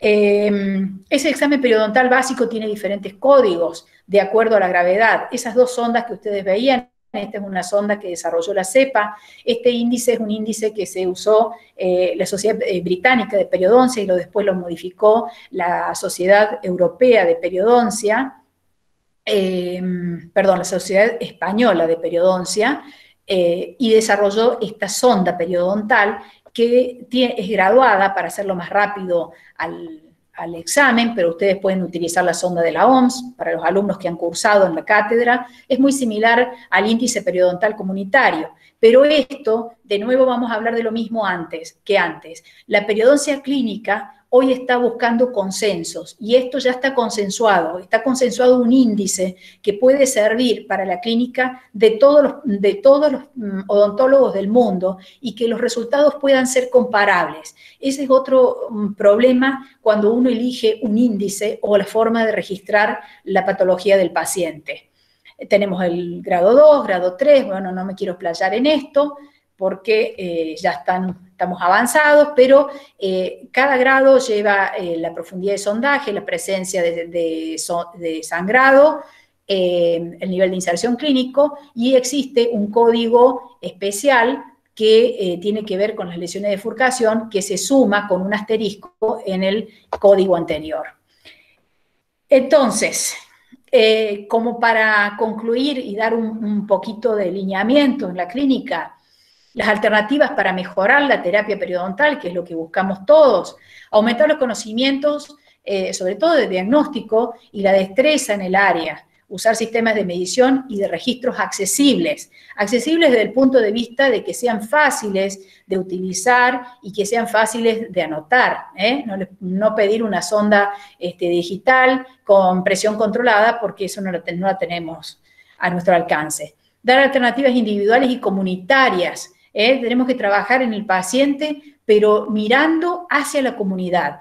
Así como vemos en el individuo la integridad, valorar al paciente como un ser íntegro, lo valoramos íntegramente, tenemos que tratar de hacer extensivo hacia la comunidad.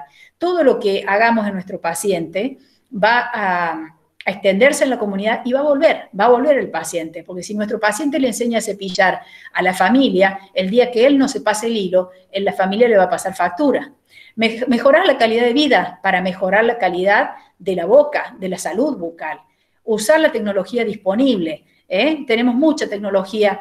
Cuando aparecieron los implantes, gracias a los implantes hemos logrado poder elegir qué membrana utilizar, poder elegir qué injerto utilizar. Antes nos costaba muchísimo, teníamos que pedir las cosas y demoraban semanas y no sabíamos lo que lográbamos conseguir. Ahora es bastante fácil, tenemos vendedores a la vuelta de la casa, a la vuelta del consultorio. Usar métodos basados en la evidencia científica, esto es fundamental. No es que voy a probar esto, lo primero es que digo, bueno, consigo tal membrana, a ver qué evidencia hay de esta membrana, me voy a la literatura, veo si es un elemento adecuado para utilizar en mi paciente de acuerdo al diagnóstico, me voy a la evidencia científica que les mostré del tratamiento, veo las características de los materiales y recién lo aplicamos. Y una frase final que me parece importante, que en la odontología tenemos el secreto para estar sanos, que es la promoción de la salud y la prevención de la enfermedad. Tenemos que usarla, tenemos el secreto, así que los invito a que lo usemos. Bueno, Pablo. Sí, mientras vas, si querés, dejando de compartir la pantalla, te voy a ir haciendo un par de consultitas que habían hecho en el tramo que hablabas de la relación, plantea cómo es la relación bilateral entre la enfermedad periodontal y diabetes y entre enfermedad periodontal y patologías cardíacas, por ejemplo, aterosclerosis. Bueno, es dejar de compartir. Ahí estoy. Sí, ahí está. Ahí podés nuevamente volver a ver por lo menos algunos nombres. A ver. Ahí está. Bueno, todo lo que la pregunta es en realidad una y dos. Puede ir abarcada en lo mismo. Desde hace mucho se habla de la medicina periodontal. La medicina periodontal se basa fundamentalmente entre la interrelación, lo que les decía de las enfermedades crónicas no transmisibles con la enfermedad periodontal en sí. Lo que hay que saber es que la enfermedad periodontal modifica los mediadores químicos de la inflamación y en las enfermedades crónicas no transmisibles como la diabetes también están modificados. Entonces, por eso es que se habla de una doble vía. El aumento de la glucosa también genera condiciones sistémicas, locales en el periodonto con diferentes respuestas que si nosotros las modificamos van a modificar el estado sistémico. Por eso se habla de una doble vía. El cambio metabólico modifica para ambos lados la condición o la posibilidad de desarrollar la enfermedad. Acá veo unos nombres de alumnos. El paciente que va a desarrollar la diabetes porque tiene genéticamente predisposición para desarrollar diabetes, cuando tiene enfermedad periodontal la puede desarrollar a menor edad, mientras que si no tiene los factores inflamatorios activados, va a desarrollarlo a mayor edad o a un avance más grande de edad, sí. Y con respecto a la parte cardíaca, bueno, la inflamación de la encía, estoy viendo que están entrando mensajes, la inflamación de la encía hace que se cambien las características de las células inflamatorias. Las células inflamatorias ya no circulan por el centro de las arterias, sino que circulan más hacia los costados de las más marginadas, no me salía la palabra, más marginadas. Y si el paciente es un paciente que tiene una dieta no saludable, donde acumula grasas, lípidos a nivel de los vasos, porque los vasos, tenemos que arrancar diciendo que los vasos tienen estrías, los vasos tienen estrías internamente, que es donde inicialmente se deposita el colesterol, las grasas. Sobre esas grasas se van agregando las células inflamatorias A su vez también hay todo un cambio metabólico. El síndrome metabólico es, fíjense que pasados los 40 años, los pacientes empiezan a tener la prediabetes, un problema cardíaco, la hipertensión, o sea, es todo es un conjunto de cambios, no es un solo cambio. Perfecto. Otra de las preguntas... Me podría poner a explicar individualmente de cada una, pero me parece que la pregunta fue general, ¿cierto? De hecho, claro. De hecho, sí. Vamos a aprovechar. Sé que la escuela de posgrado ha generado el contacto para que vos puedas generar algún espacio de formación más profundo en estas modalidades de virtualidad.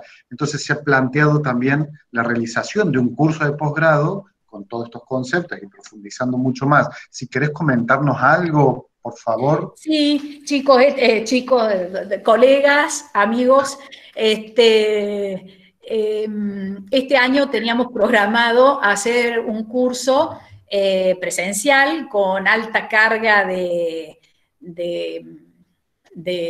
parte clínica. Mis cursos se caracterizan porque arrancan de donde saben.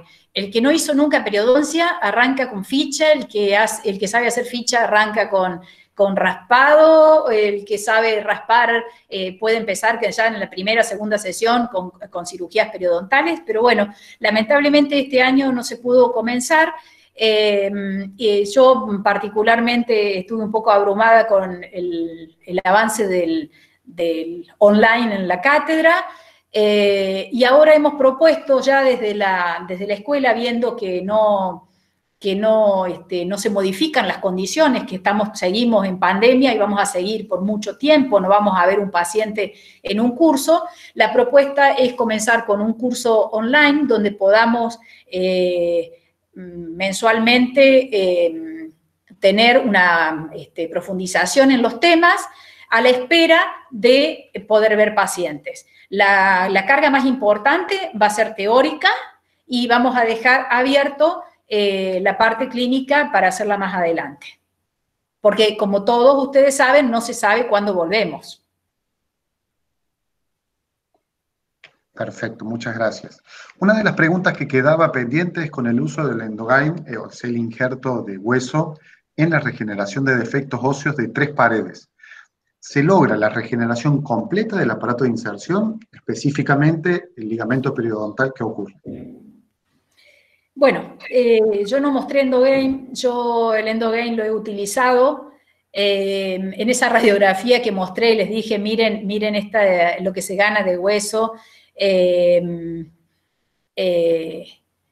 lo que se gana de hueso con una técnica convencional, con hueso autólogo, lo puse intencionalmente porque ustedes van a ver que cuando promocionan algunos elementos como el Endogain, muestran resultados similares. Yo no he tenido mejores resultados con Endogain que sin Endogain. Por supuesto que sí, son buenos los resultados, igual que el injerto de hueso autólogo. La dificultad es el costo. Se puede utilizar, eso también lo podemos ver si quieren, no tengo problema que se comuniquen conmigo, les puedo mostrar algún caso. Pero sinceramente no veo mejores resultados. Los mejores resultados están en el secreto de que el paciente controle bien las bacterias, de que lleguemos a una terapia quirúrgica con una terapia básica bien hecha, con tejidos competentes, que podamos incidir bien, que podamos suturar bien, porque no hay membrana que nos cierre con un tejido inflamado, que cuando vayamos a suturar se desgarre, por ejemplo, o no tenga la consistencia suficiente para aislar los materiales. Sí, he utilizado y es bueno, y la literatura muestra cosas buenas, pero yo tengo buenos resultados también con hueso autólogo. Algo que profundizan acá, plantean con respecto a la medicina periodontal que mencionabas. ¿Cuál es la relación que tiene la enfermedad periodontal respecto al parto prematuro? ¿Cuánta influencia tiene? Pregunta una de las participantes. Fundamentalmente, de nuevo, por los mediadores de la inflamación. Los partos prematuros se producen generalmente por la liberación de prostaglandinas, que son las sustancias que van a producir la contracción del útero, y eso hace que lleve a un comienzo del parto antes de la fecha preestablecida. Cuanto mayor es la enfermedad, más posibilidades tienen de esta conexión. Bien. Otra de las preguntas es cuando se registra en la ficha periodontal el diagnóstico. Pregunta, ¿lo haríamos según los estadios y grados? O sea, ya no sería, como antes, según la periodontitis leve, grave, complicada, más complicada. No sería como antes. A ver, ahora cuando mandan un paciente derivado y me piden un informe, o los auditores me piden un informe, yo ya les mando con el estadio y el grado, dirán de qué habla la doctora esta.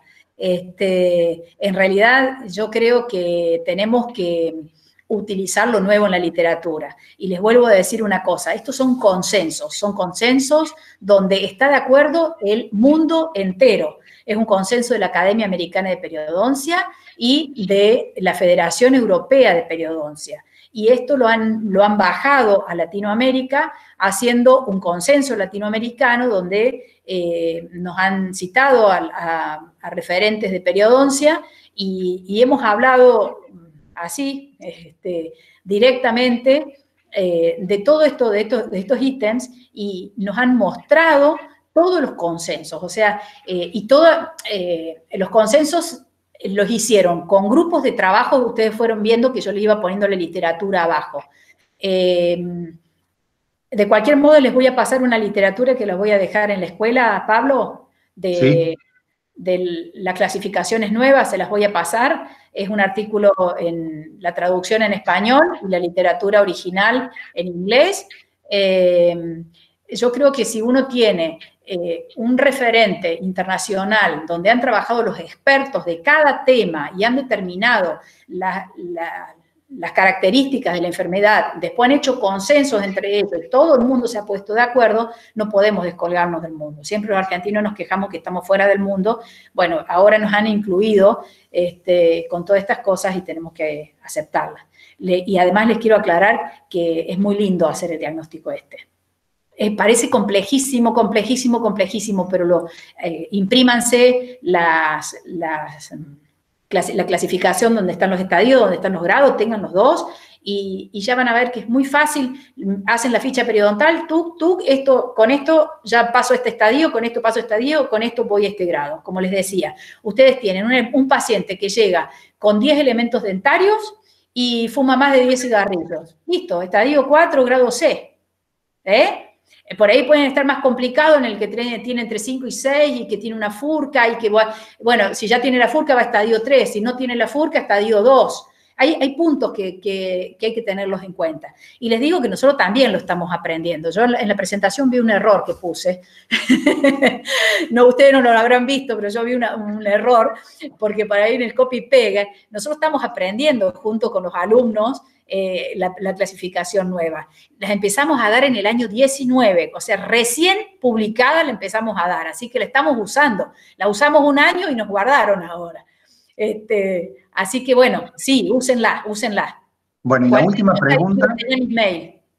Perdón, la última pregunta con respecto al último caso, sí, que quería el cambio de corona, ¿cómo trató a nivel local, aparte de generarle motivación y la instrucción del paciente, viendo que tiene factores de retención de biopelícula a nivel de los centrales antes de realizar la indicación del tratamiento?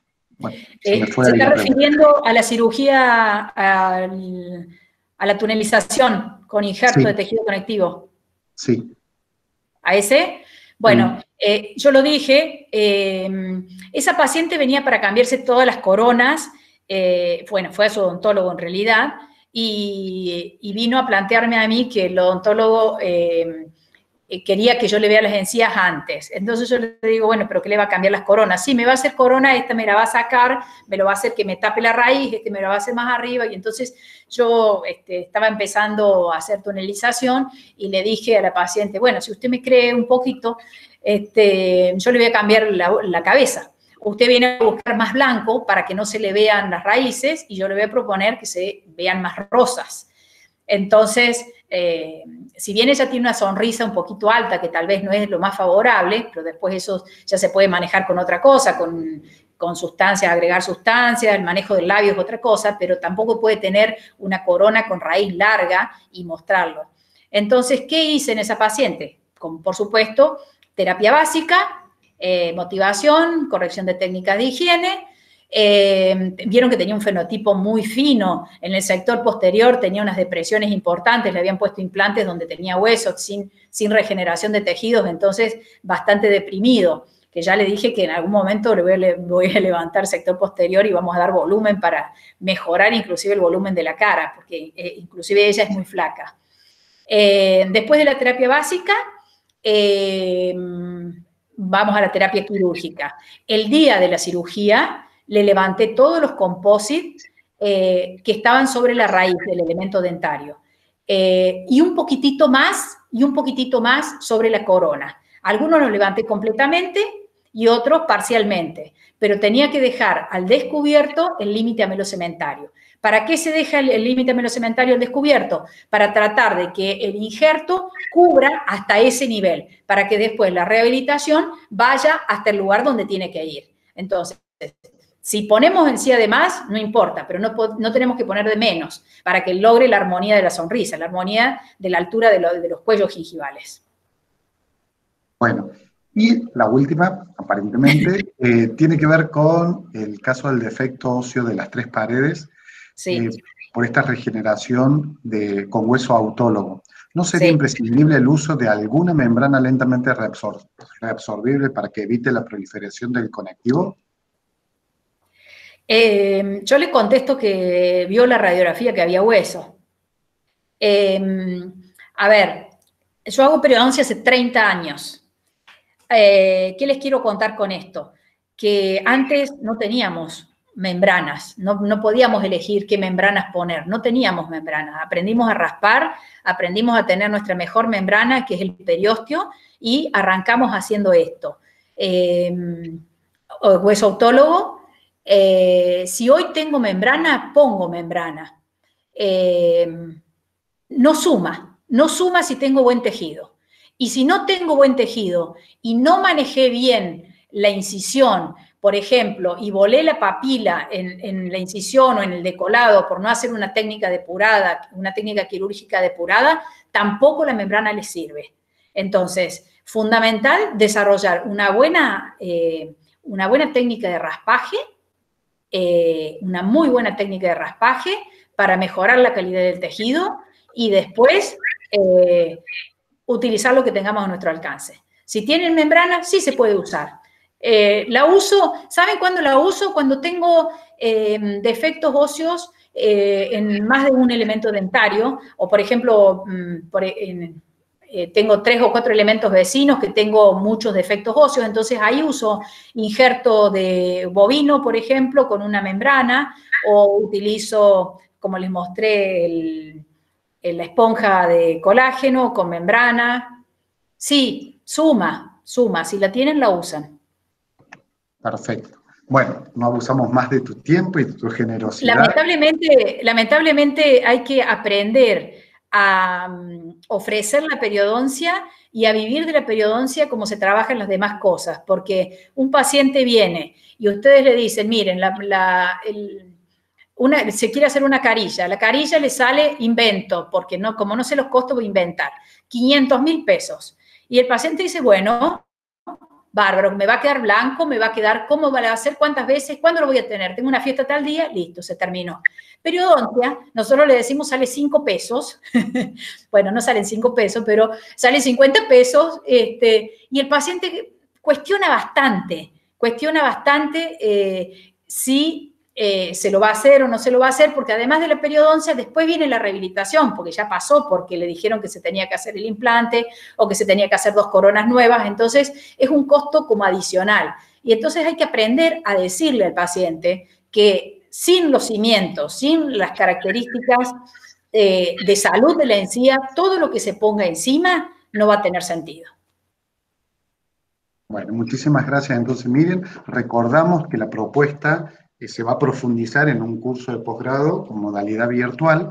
Podrán ingresar en la página de internet del posgrado, pueden poner en Google posgrado ODO UNC, y ahí pueden ingresar en la parte de cursos, en la pestaña de cursos, va a estar ahí toda la información. Entonces, agradecemos muchísimo la participación de tu generosa colaboración en la conferencia que has dictado. Agradecemos la participación de todos. Invitamos a que ingresen al link también de las conferencias gratuitas. Tenemos una variada propuesta desde auditoría, implantología, odontopediatría, activas para todo el mes de agosto, septiembre, y así vamos a ir realizando. Muchísimas gracias. Si hay algún otro comentario, son todos saludos, Miriam, y bueno, muchas felicitaciones que te proponen bueno, ahí. Me sirve si quieren dejar alguna cosa para mejorar la presentación, me sirve. Bien, por eso, en este sentido, las críticas son buenas, son bienvenidas. Le enviamos ahí la valoración por correo para que hagan, y nosotros después le pasamos a la doctora Perfecto. Bueno, Le agradezco yo a todos los participantes, a todos los que han estado aguantando estas 2 horas de periodoncia, a la Escuela de Graduados, a Pablo personalmente, y a los no docentes, Analía y Inés. Ivana Torcida. Ivana, que han hecho posible esto. Muchas gracias. Bueno, agradecemos y damos entonces la conclusión de la actividad. Pueden retirarse del aula y los esperamos en las próximas actividades. Analía, si querés, ya podemos dejar de generar el grabado. Muchas gracias entonces, Miriam, reitero, muchísimas gracias por tu participación.